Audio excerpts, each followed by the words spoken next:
wa ala ali sayyidina Muhammad. Allahumma 'allimna ma yanfa'una wanfa'na bima 'allamtana innaka antal alimul hakim. Rabbi shrah li sadri wa yassir li amri wahlul 'uqdatam min lisani yafqahu qawli. Yang saya hormati datuk-datuk, datin-datin, hadirin hadirat jamaah Masjid Ar-Rahim, muslimin muslimat, insyaallah semua kita dimuliakan Allah Subhanahu wa taala. Amin ya rabbal alamin. Bagi yang belum berniat, kita berniat nawaitul i'tikaf fi hadzal masjid lillahi ta'ala. Selama kita berada dalam masjid ini, malaikat mendoakan dengan dua doa. Allahumma ighfir lahu, Allahumma arham. Ampunkan dia, rahmati dia. Selama dia belum batal wudhu dan belum keluar dari masjid, maka doa malaikat tak putus. Allahumma ighfir lahu, Allahumma arham. Rahmati dia, ampunkan dia. Itulah mengapa tadi sebelum masuk masjid kita langkah kaki kanan, kita baca doa Allahumma ftahli abwaaba rahmatik. Ya Allah, bukakan untuk saya pintu rahmat. Kerana bersesuaian dengan doa malaikat, Allahumma ighfir lahu warham. Inna lillahi mi'ata rahmah. Allah punya 100 rahmat. Lalu kemudian yang 99 digenggam Allah, nanti dia bagi pada hari kiamat. Yang satu rahmat dia turunkan, berebut-rebutlah kita dengan makhluk yang lain. Kerana satu rahmat Allah itulah gajah tidak menimpa anaknya sehingga mati. Kerana satu rahmat itulah burung elang tidak akan memakan anaknya walaupun dia burung yang buas. Kerana satu rahmat itulah harimau tidak akan memakan anak harimau, kerana ada rahmat kasih sayang Allah Subhanahu wa ta'ala. Itu maka manakala kita duduk antara dua sujud, Rabbighfirli warham, mendoakan orang yang meninggal, Allahumma ighfir lahu warham. Doa ketika berjumpa, Assalamualaikum warahmatullah. Dan doa malaikat untuk kita, Allahumma ighfir lahu warham. La yudkhilal jannata ahadakum amalu. Tidak ada satu pun di antara kamu masuk surga kerana amalmu. Wala anta ya Rasulullah, engkau pun tidak masuk surga kerana amalmu. Wala ana, saya pun tak masuk surga kerana amal saya, kata baginda Nabi Muhammad sallallahu alaihi wasallam. Lalu kenapa engkau masuk surga? Illa ayyataghammadani Allahu bi rahmatih. Masuk surga kerana rahmat Allah Subhanahu wa ta'ala. Maka menyambung silaturahim adalah menyambungkan rahmat Allah Subhanahu wa ta'ala. Saya datang dari pulau Sumatera, jauh di sana, datang ke Keningau, yang menyatukan kita berbeza pasport, berbeza bahasa, berbeza suku, berbeza negara, tapi yang menyatukan kita adalah rahmat kasih sayang Allah Subhanahu wa ta'ala. Mudah-mudahan rahmat kasih sayang Allah ni sentiasa dalam hati kita, sehingga kita boleh berkasih sayang karena Allah Subhanahu wa ta'ala. Ar-Rahimuna yarhamuhumur Rahman. Orang yang boleh berkasih sayang adalah orang yang ada rahmat dalam hatinya. Irhamu man fil ardi yarhamkum man fis sama. Sayangi makhluk yang ada di bumi, maka malaikat-malaikat di langit akan memintakan rahmat kepada Allah supaya engkau mendapat rahmatnya.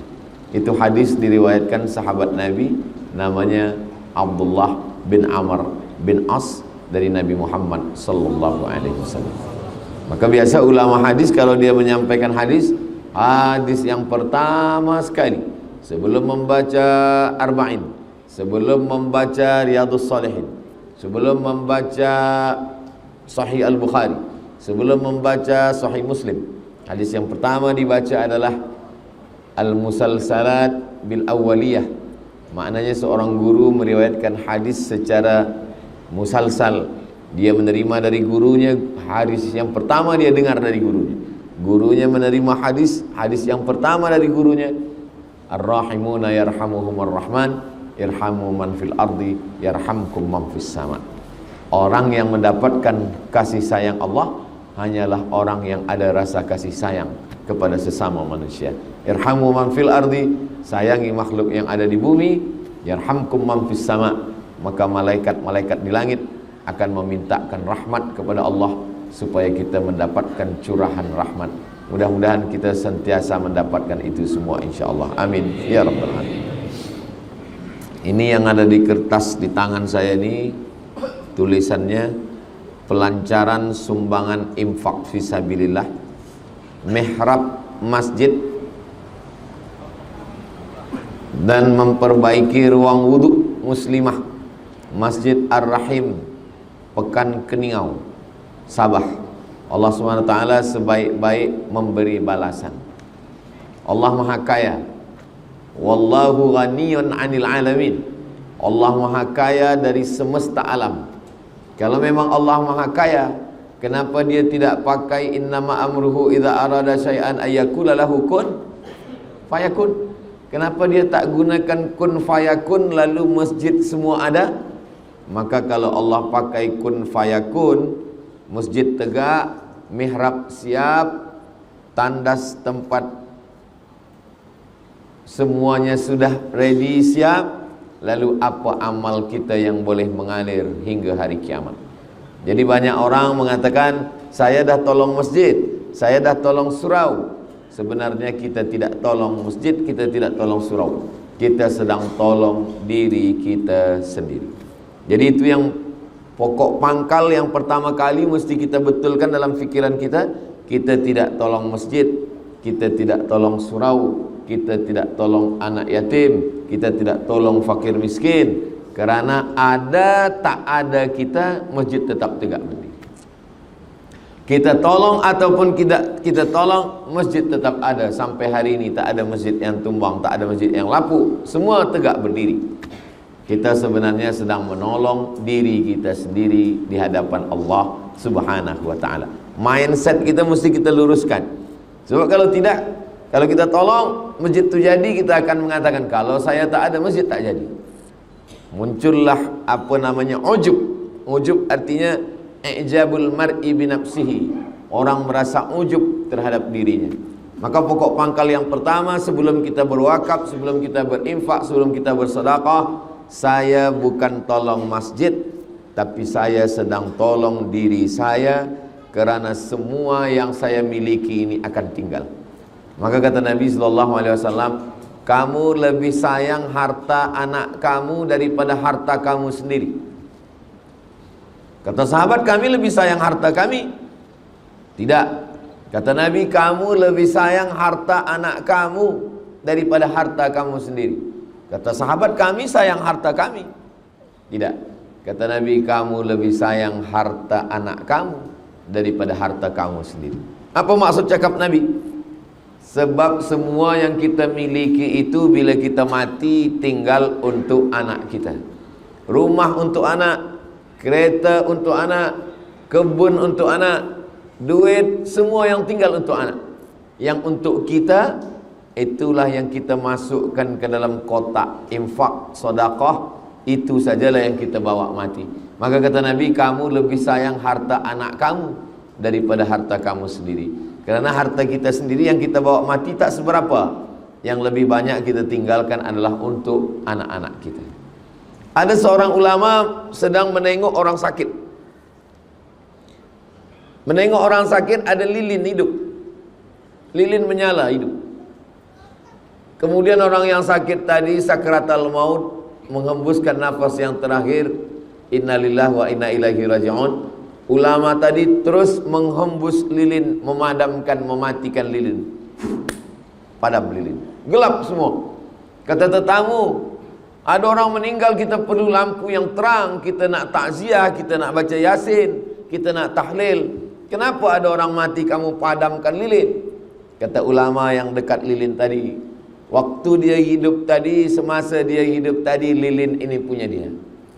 Tapi begitu ruh dia keluar dari jasad, sekarang lilin ini sudah punya anak dia. Dan kita belum minta izin ke anak dia untuk menyalakan lilin ini. Apakah mereka izin atau tidak?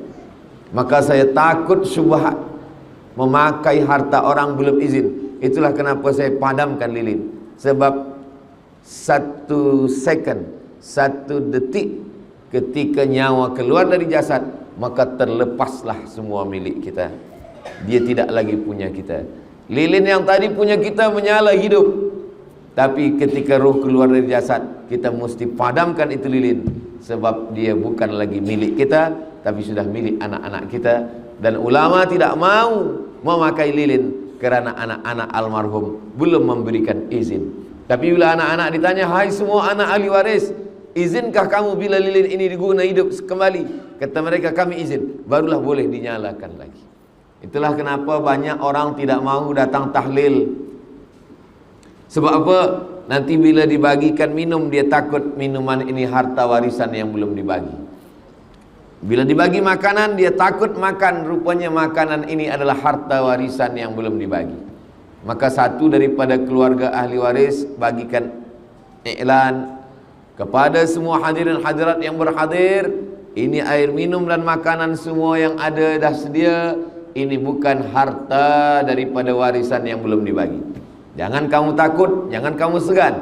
Ini adalah sedekah daripada anak-anaknya, supaya tetamu tidak ada berat hati, susah hati, dan tak sedap hati untuk minum dan makan.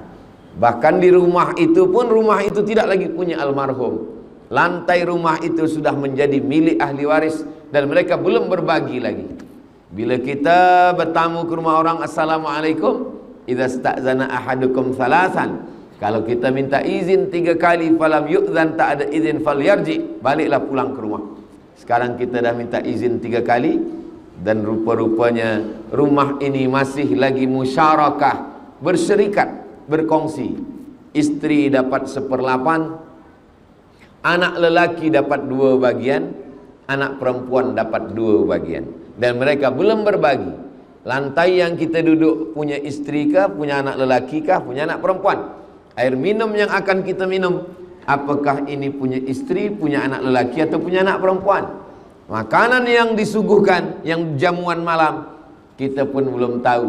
Itulah kenapa 1 dari 2 memberikan kata alu-aluan sambutan kepada semua hadirin hadirat yang datang, membacakan Yasin, Al-Fatihah, Qul Al-Falaq, An-Nas, bertahtim, bertahlil, berzikir semua. Ini adalah sedekah daripada ahli waris, sehingga tetamu pun makan jamuan dengan senang hati, tak ada rasa berat dalam hatinya. Begitu bahwa kita tidak punya apa-apa. Meninggal pukul 8 malam, jenazah diletakkan di tempat bilik tamu. Tidak ada orang yang mati pukul 8 malam, jenazahnya tetap dalam bilik kamar istri dia.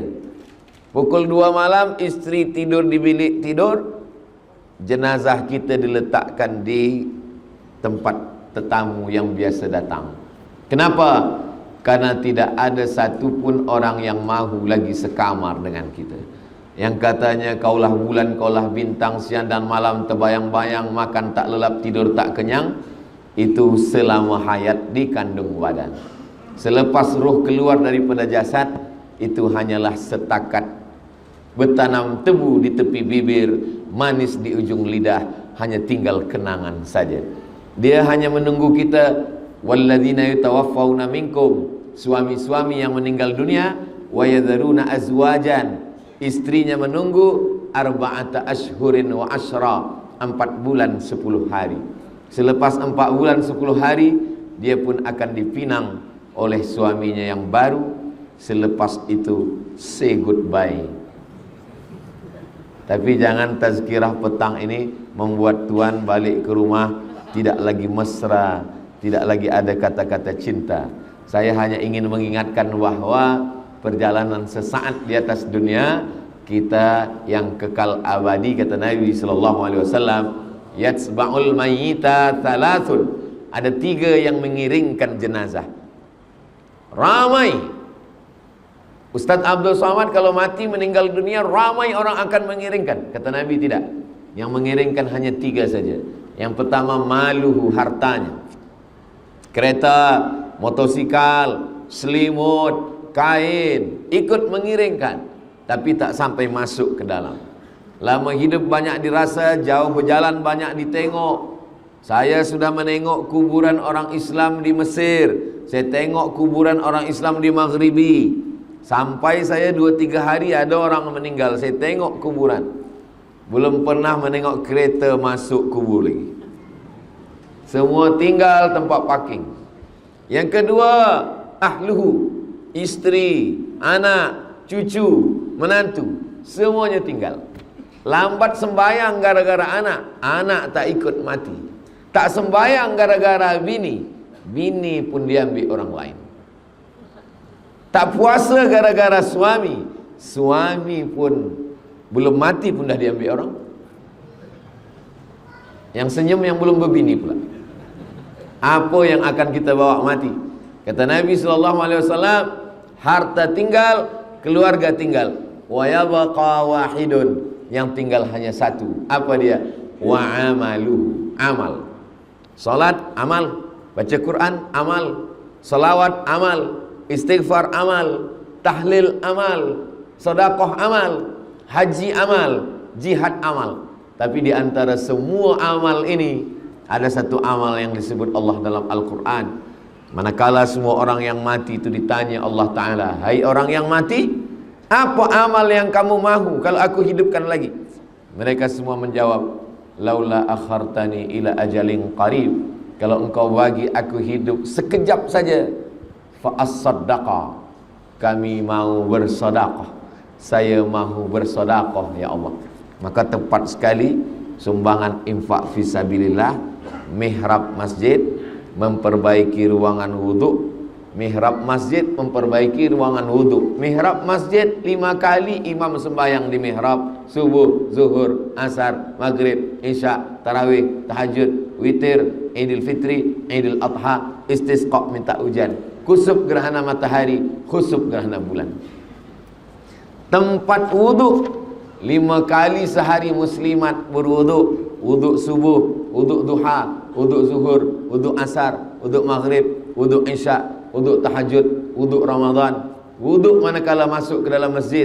Idza dakhala ahadukumul masjid, kalau kamu masuk masjid, fala yajlis, jangan duduk hatta yusalli rak'ataini, sembahyang sunat 2 rakaat. Dia pasti wuduk dulu ke dalam, mengalir. Tapi kalau kita bersedekah, jangan kita saja, tapi kita niatkan hadiahkan pahalanya untuk almarhumah mak, almarhum ayah, almarhum suami, almarhumah istri, almarhum anak, almarhum keluarga. Maka kita yang hidup dapat, yang meninggal dunia pun dapat. Begitu sunnahnya, kata Nabi Muhammad sallallahu alaihi wasallam. Ya Rasulullah, kata Sa'ad, ummi matat, mak saya mati. Afa atasaddaqu anha, saya bersedekah untuk dia sampai apa tak sampai? Kata Nabi, sampai. Ayyu sadaqatu afdal, apa sedekah yang paling afdal? Kata Nabi, suqya al-ma, memberikan air minum. Maka memberikan air minum, air untuk wuduk, air untuk mandi, air untuk basuh kaki, maka ini semua adalah mengalir sebagaimana mengalirnya air perigi sampai hari kiamat. Begitulah amal jariah mengalir buat kita semua. Ini kesempatan yang amat sangat baik. Bukan kita nak tolong masjid, kita tak perlu tolong masjid, masjid punya Allah, Allah Maha Kaya. Kita sedang menolong diri kita sendiri, sebab yang lain semua tinggal, semua putus. Dalam Sahih Muslim apa kata Nabi? Idza matal insan, kalau manusia mati, inqata'a, putus. Abdul Samad bagi tazkirah, selepas mati putus.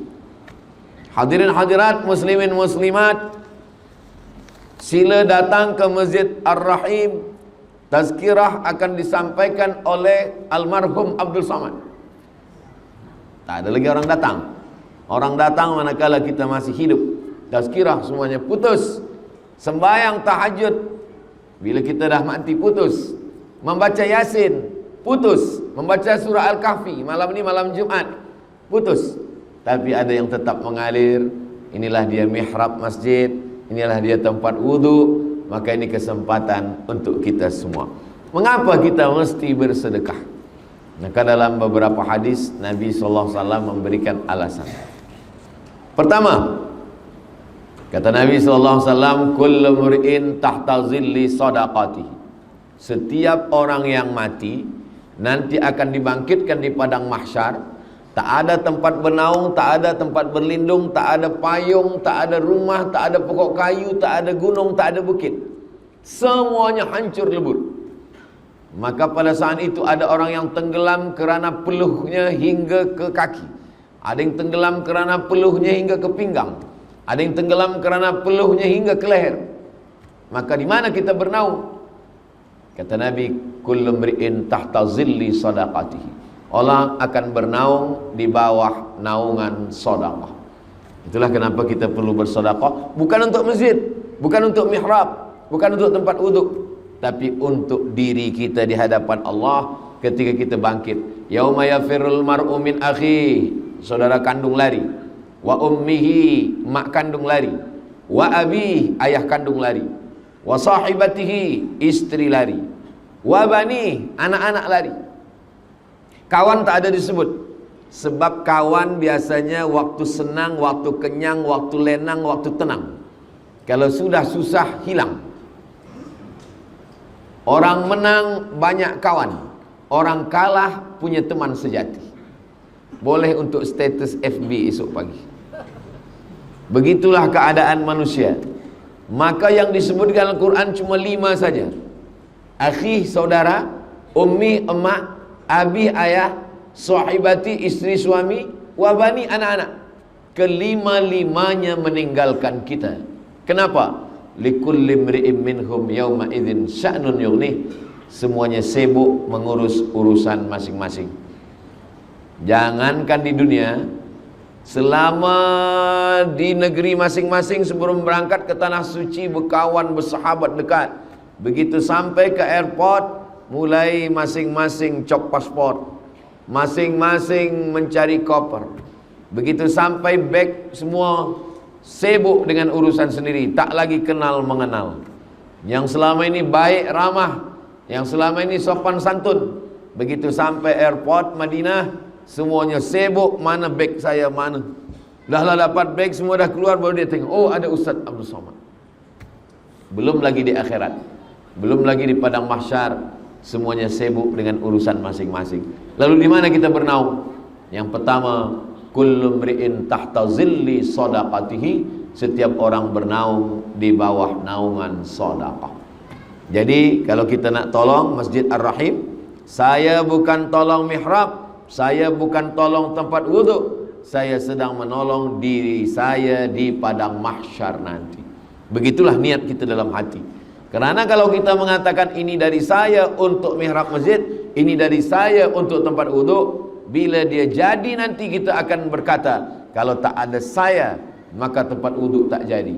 Kalau tidak ada saya, mihrab masjid tak jadi. Maka disitulah rusaknya amal kita. Kita sedang membuat persiapan untuk diri kita manakala nanti kita menghadap Allah Subhanahu wa ta'ala.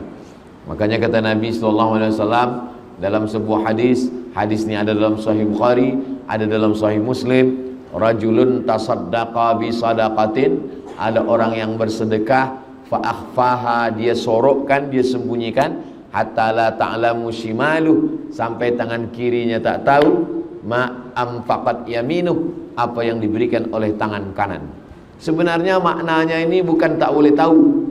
Tangan kanan berbuat, tangan kiri tahu. Tangan kiri melakukan sesuatu, tangan kanan tahu. Kenapa tangan kanan berbuat, tangan kiri tak tahu? Ini adalah mubalaghah. Ini adalah makna kiasan yang melampau. Maknanya kita rahasiakan. Tapi bukan berarti kalau orang tahu pahalanya hilang. Karena sahabat Nabi bersedekah, sahabat yang lain tahu.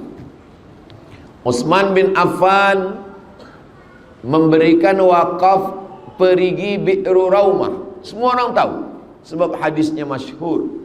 Abu Talhah memberikan perigi namanya Bayrahah di depan Masjid Nabawi. Semua orang tahu. Abu Dihdah memberikan 600 batang pokok kurma. Semua orang tahu. Abdurrahman bin Auf memberikan sedekah kepada pejuang yang ikut perang Badar. Semua orang tahu. Itu menunjukkan bahwa kalau orang lain tahu, amal kita tetap baik. Yang tak boleh itu adalah riya dan sum'ah. Riya mempertontonkan amal, menampakkan amal. Sum'ah memperdengar-dengarkan amal kepada orang lain. Adapun kita berbuat orang lain tahu, kita jaga hati kita. Lalu box infak di hadapan kita, duit dah kita siapkan, tak jadi kita masukkan sebab kita takut dipuji orang, atau kita masukkan supaya dipuji orang. Kata Imam Fudail bin Iyad, pendapat Imam Fudail bin Iyad ini disebutkan oleh Imam Al-Ghazali dalam Ihya Ulumuddin. Tarkul amal li ajlin nas riya. Tidak jadi beramal kerana takut dipuji orang, riya. Wal amalu li ajlihim syirik. Beramal kerana ingin dipuji orang, syirik. Tak jadi beramal, masuk poket, lalukan box, tak jadi beramal, riya. Kita masukkan ke dalam supaya dipuji orang, syirik. Tak jadi pun kena, jadi pun kena. Jadi kalau macam tu bagaimana? Sesuai dengan niat baik kita masukkan saja. Selepas itu kita beristighfar, minta ampun pada Allah. Apapun cakap orang, kita serahkan pada Allah. Wa ufawwidu amri ilallah, astaghfirullahal azim. Sebab bila tak jadi kita masukkan, kita dah riak. Jadi kita masukkan supaya dipuji orang, kita syirik. Yang tak boleh itu kita bagi tahu kawan, ni saya nak sedekah, tolong kamera on kan. Nanti kita nak buat video konten sikit, ini yang tak boleh. Adapun bahawa orang lain yang rekodkan dari jauh, maka dia mungkin nak bagikan motivasi supaya beramal, orang lain bersedekah, tak ada salahnya. Maka illa man rahimah rabbuk, orang-orang yang hati ini dijaga Allah. Mudah-mudahan kita termasuk orang yang hatinya dijaga Allah Subhanahu wa ta'ala. Yang kedua, kata Nabi sallallahu alaihi wasallam, orang yang bersedekah kana fi zimmatillah, maka dia senantiasa dalam perlindungan Allah Subhanahu wa ta'ala. Selama ini kalau kita nak dapat perlindungan Allah, salat sunat 2 rakaat. Usolli sunnatal hajat, saya sembahyang sunat 2 rakaat salat sunat hajat supaya selamat dalam perjalanan, supaya tidak ada musibah, aksiden, supaya diberikan Allah kemudahan. Maka yang paling elok itu adalah sedekah. Maka ketika kita bersedekah, kana fi zimmatillah, maka dia senantiasa dalam perlindungan Allah Subhanahu wa ta'ala. Maka ketika kita berikan sedekah itu sebenarnya bukan untuk masjid, bukan untuk surau, bukan untuk tempat wuduk, bukan untuk mihrab, tapi kita masukkan ini adalah untuk diri saya sendiri, supaya Allah menurunkan perlindungannya kepada kita, dijauhkan daripada riya, dijauhkan daripada syirik, dijauhkan daripada nifak munafik, dijauhkan daripada sum'ah, dijauhkan daripada ujub. Itu masalah penyakit-penyakit hati. Belum lagi penyakit yang zahir, berbagai macam penyakit sekarang, kolesterol, diabetes, gula darah, semua penyakit-penyakit. Belum lagi penyakit-penyakit yang nyata di akhir zaman, dari mulai LGBT, penyakit free sex, penyakit judi, penyakit khamar, penyakit narkotik, semuanya. Maka di antara cara untuk melindungi adalah di antaranya melalui sedekah. Karena Nabi berikan garansi jaminan, kana fi zimmatillah, dia senantiasa dalam perlindungan Allah, tanggung jawab. Zimmah artinya ahlu zimmah. Misalkan saya seorang khalifah, ada orang tak Islam. Orang yang tak Islam ini di dalam tanggungan saya, maka mereka disebut sebagai ahlu zimmah. Maka dia tidak boleh diganggu, darahnya tak boleh ditumpahkan, hartanya tak boleh diambil, kehormatannya tak boleh dirosakkan. Maka dia disebut dengan ahlu zimmah. Begitulah orang yang bersedekah, kana fi zimmatillah, dia di dalam lindungan Allah Subhanahu wa ta'ala. Mudah-mudahan kita dengan sedekah-sedekah kita itu termasuk yang dilindungi Allah Subhanahu wa ta'ala. 3. Dawu mardakum bis sedekah. Obati orang yang sakit di antara kamu dengan sedekah. Selama ini kita tahu berobat dengan madu. Alaikum bisyifa'aini, hendaklah kamu memakai 2 obat. Pertama Al-Quran, yang kedua Al-Asal. Asal maknanya madu. Wa nunazzilu minal Qur'ani ma huwa syifa. Kami turunkan Al-Quran ini sebagai obat. Kemudian pula madu dalam Al-Quran dikatakan syifa'un linnas, sebagai obat. Tapi kemudian ada orang lupa, Nabi mengatakan dawu mardakum bis sadaqah, obatilah dengan sedekah. Ada satu kitab ditulis oleh ulama Mesir, namanya Syekh Abu Amr Al-Misri. Judul kitabnya Gharaib wa Taraib Sa'ah wa Sa'ah. Diterjemahkan ke dalam bahasa Melayu, semua ada saatnya. Bercerita tentang ada seorang warga negara Saudi Arabia sakit, medical check up ke Amerika. Kata dokter di Amerika tak ada obatnya. Makan senang, tidur lelap, pergilah senang-senangkan hati. Nanti bila tuan puan pergi ke hospital, doktor cakap makan tenang, tidur lelap, senangkan hati, itu maknanya malaikat maut dah dekat. Tak ada obat. Maka dia pun balik ke Saudi Arabia. Dia ingat tentang hadis Nabi Muhammad sallallahu alaihi wasallam, dawu mardakum bis sadaqah. Maka dia sedekah. Last sekali dia pergi sekali lagi ke Amerika, medical check up. Kata doktor, kami dah tengok awak sihat walafiat, penyakit semua hilang. Doktor tu pula balik bertanya, awak makan apa? Awak makan herbal apa? Minum apa? Awak pakai ubat apa? Kata dia, saya tidak ada pakai ubat apa-apa. Saya hanya yakin dengan hadis Nabi SAW, dawu mardakum bis sadaqah. Ada seorang di Riau, di tempat saya, istrinya kena penyakit kanser di rahim, sudah sebesar duit bulat. Lalu kemudian dia yakin dengan hadis ini, dawu mardakum bis sadaqah, obati orang yang sakit di antara kamu dengan sedekah. Lalu dia amalkan bersedekah makanan, bersedekah pakaian, bersedekah.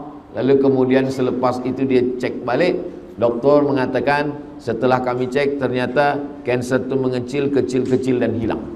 Jadi apa yang sudah dilakukan tentang hadis-hadis Nabi Muhammad SAW bukan hanya setakat iman percaya, tapi mujarrab. Mujarrab artinya pernah dicuba.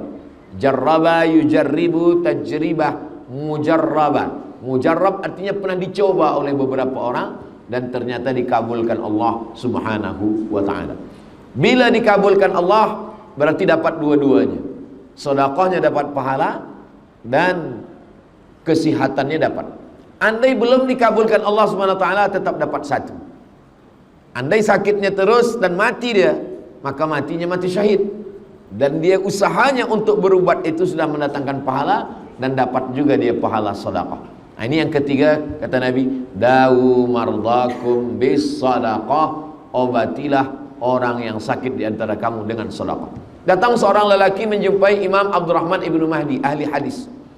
Lutut dia bernanah, tak sihat-sihat, tak sembuh-sembuh. Kamu sudah makan ubat?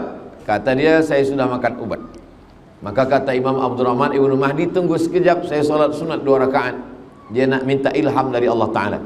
Lalu kemudian Imam Abdurrahman bin Mahdi teringat hadis Nabi, dawu mardakum bis sadaqah, obati orang yang sakit di antara kamu dengan sedekah. Selepas itu dia katakan, kamu bersedekah. Lalu orang ini pergi mencari kampung yang susah air. Lalu dia buatkan perigi di situ. Lalu setelah tak berapa lama, lututnya yang bernanah itu kering, sihat walafiat. Apa alasan logik masuk akal yang rasionalnya apa? Bagi orang yang beriman mudah saja. Sebab ketika orang minum air, orang pakai mandi, orang pakai berwuduk, selepas itu dia berdoa, ya Allah berikanlah kebaikan pada orang yang mewakafkan perigi ini. Maka tak ada yang mudah, tak ada yang sulit, tak ada yang susah, tak ada yang payah bagi Allah. Innama amruhu idza arada syai'an ayakula lahu kun fayakun. Yamsaskallahu bidurrin fala kashifa lahu illa hu. Kalau Allah berikan sesuatu kesulitan, tak ada yang boleh menyingkapkan kesulitan itu kecuali Allah. Wa iyyuridka bi khairin fala radda li fadlih.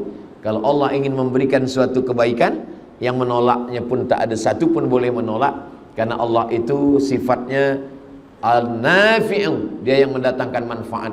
Ad-darru, dia juga yang menolak mudarat. Mudarat dan manfaat datang dari Allah. Adapun minum madu, daun bidara, lalu kemudian ubat, itu semua hanyalah ikhtiar. Lil insani ma tamanna, manusia hanya berangan-angan. Walillahil akhiratu wal ula, awal dan akhir keputusannya hanyalah milik Allah subhanahu wa ta'ala. Allahumma la sahla illa ma ja'altahu sahla wa anta taj'alul hazana idza syi'ta sahla. Kalau Allah ingin memberikan kemudahan, tak ada yang susah, tak ada yang payah bagi Allah subhanahu wa ta'ala. Yang keempat, kenapa kita mesti bersedekah? Maka Nabi SAW menceritakan tentang tiga orang musafir. Bila mereka sampai di suatu tempat, turun hujan. Supaya jangan basah, mereka masuk ke dalam lubang tanah, bernaung di tempat lubang tanah gua, supaya jangan sampai kena air hujan. Malang tak dapat ditolak, untung tak dapat diraih. Rupanya datang batu bergelinding dari atas bukit, menutup pintu gua, tertutup mereka di dalam. Ketika mereka terkunci di dalam, tak boleh keluar. Hadisnya ada dalam Sahih Al-Bukhari, hadis sahih. Yang satu berdoa, ya Allah, saya punya ibu bapa. Suatu malam saya balik membawa susu kambing.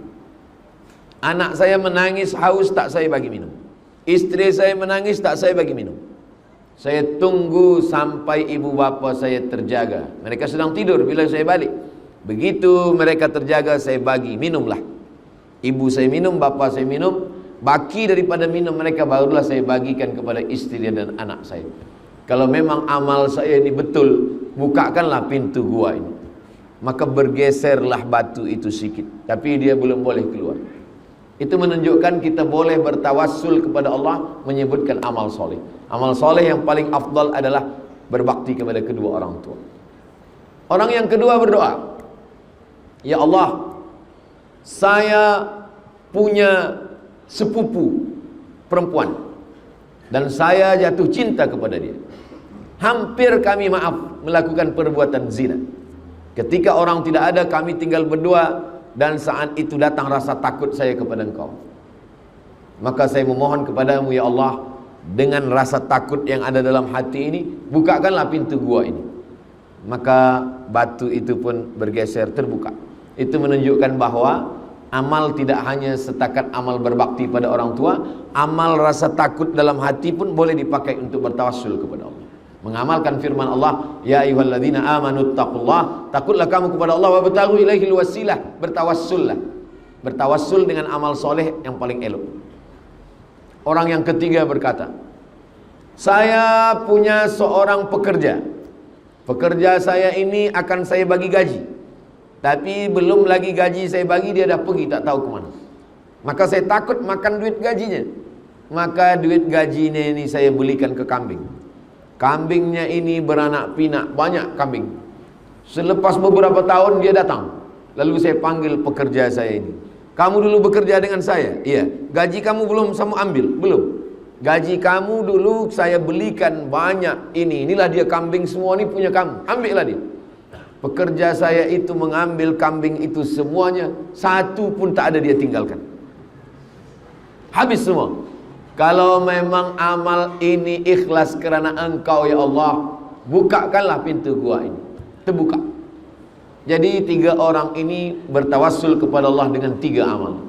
Berbakti kepada orang tua, takut kepada Allah, dan sedekah kambing kepada orang yang sudah tidak mengambil gajinya. Ini dalil bahwa kita boleh berdoa kepada Allah dengan menyebut tawassul.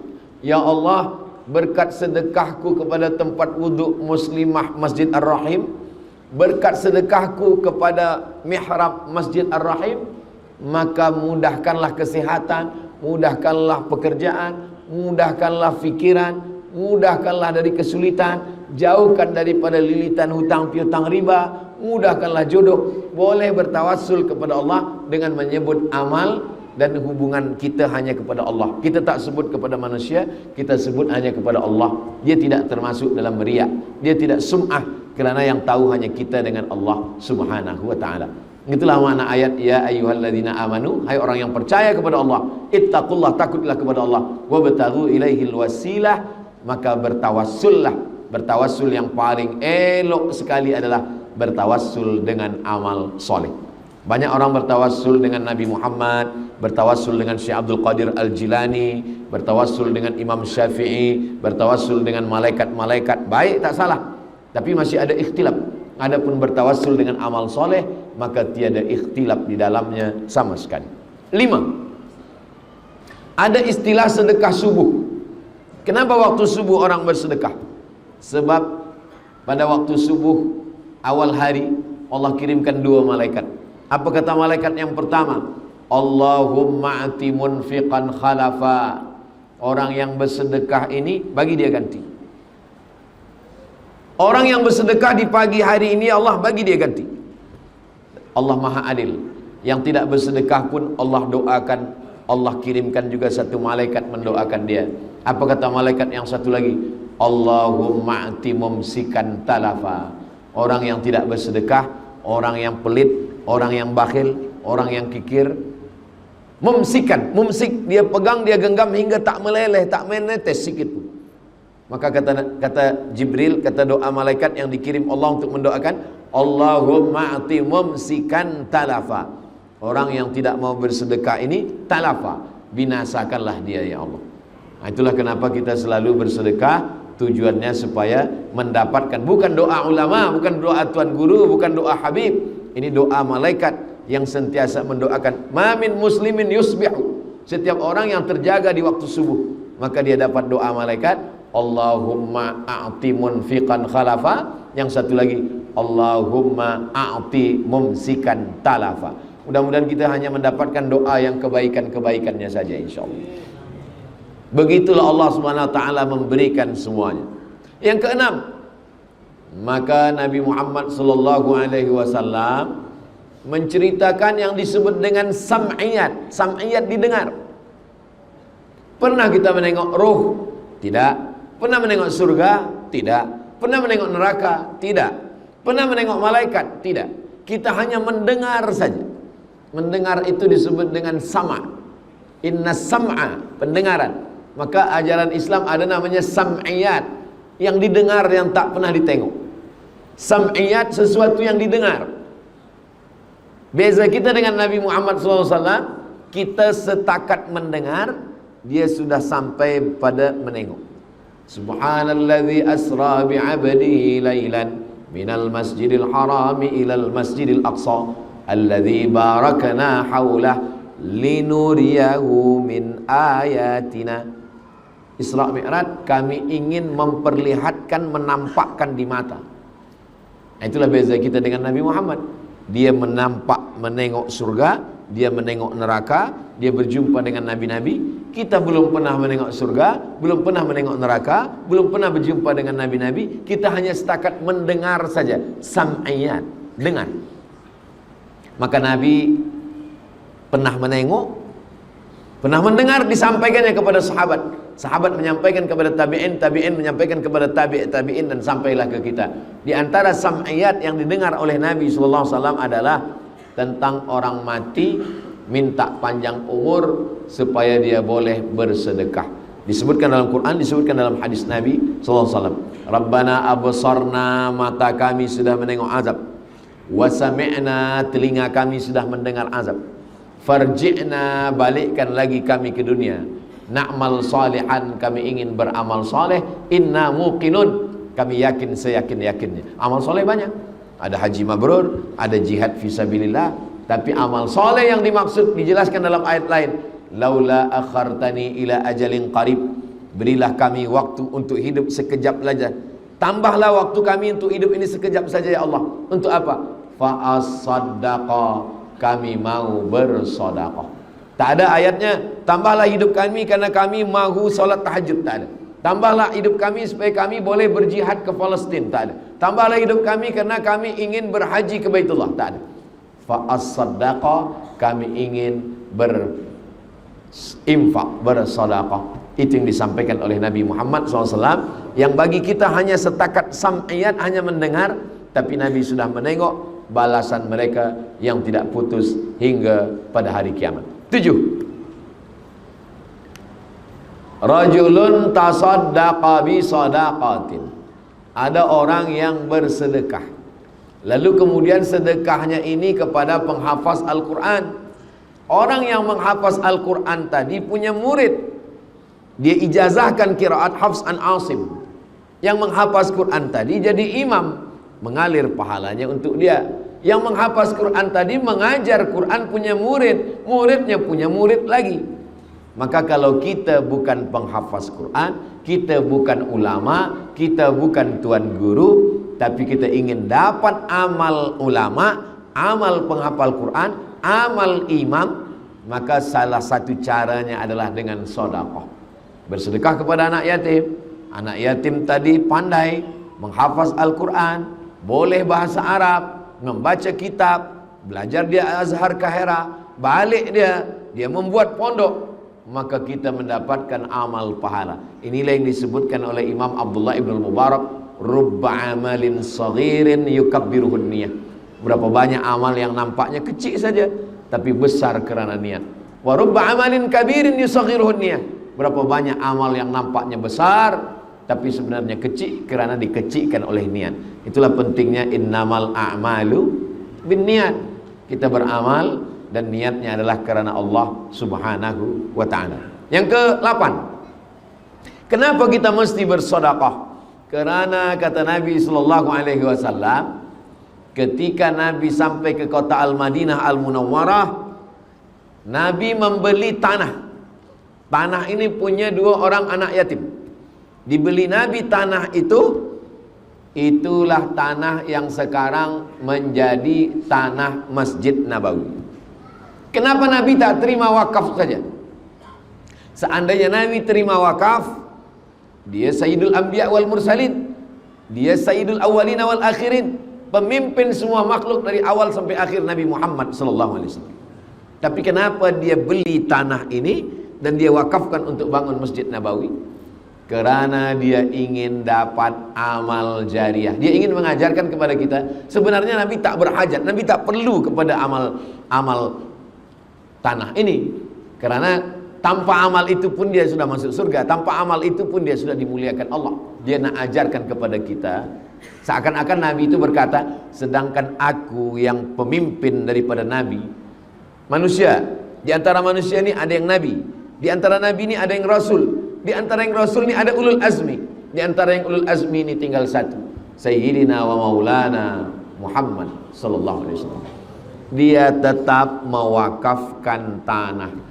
Maka hari ini orang yang berlomba-lomba masuk ke Taman Raudhah, orang yang berlomba-lomba solat sunat di Raudhah, pahalanya mengalir sampai nanti hari kiamat kepada Nabi Muhammad sallallahu alaihi wasallam, kepada sahabat yang ikut membina. Itulah kenapa setiap raja-raja Saudi Arabia ikut. Raja Fahad bin Abdul Aziz, Raja Abdullah, Raja Salman bin Abdul Aziz. Kenapa mereka semua ingin? Kerana mereka ingin dapat amal. Kalau kita tengok pintu, ini Babul Malik Fahad, ini Babul Malik Abdul Aziz, ini Babul Malik. Semua raja membuatkan satu pintu khas. Kenapa? Karena mereka ingin mendapatkan amal jariah sampai kepada hari kiamat. Karena mereka tahu bahwa mereka akan mati, kekuasaan mereka akan diteruskan oleh raja setelahnya, dan yang mengalir kebaikan hanyalah orang-orang yang datang ke Baitullah yang tak putus. Bukan berarti kita yang bukan raja tak boleh, bukan berarti kita yang tidak ada di Makkah, Madinah, tak Masjid Nabawi, tak Masjidil Haram. Maka sesungguhnya semua masjid adalah milik Allah. Wa annal masajida lillah, masjid itu milik Allah Subhanahu wa ta'ala. Yang ke-9, Nabi sallallahu alaihi wasallam mengajarkan kepada kita pintu surga banyak. Ada pintu surga dimasuki melalui babul jihad. Mereka yang ada di Palestin itu masuk surganya dari babul jihad. Ada masuk surga melalui babul rayyan. Untuk mereka yang puasa sunat Senin Khamis, Ayyamul Bait 13, 14, 15, puasa Nabi Daud, puasa sehari, makan sehari, puasa sehari, makan sehari. Ini masuknya dari babul rayyan. Ada yang masuk ke dalam surga itu melalui babul kauzimin al-ghaiz, menahan marah.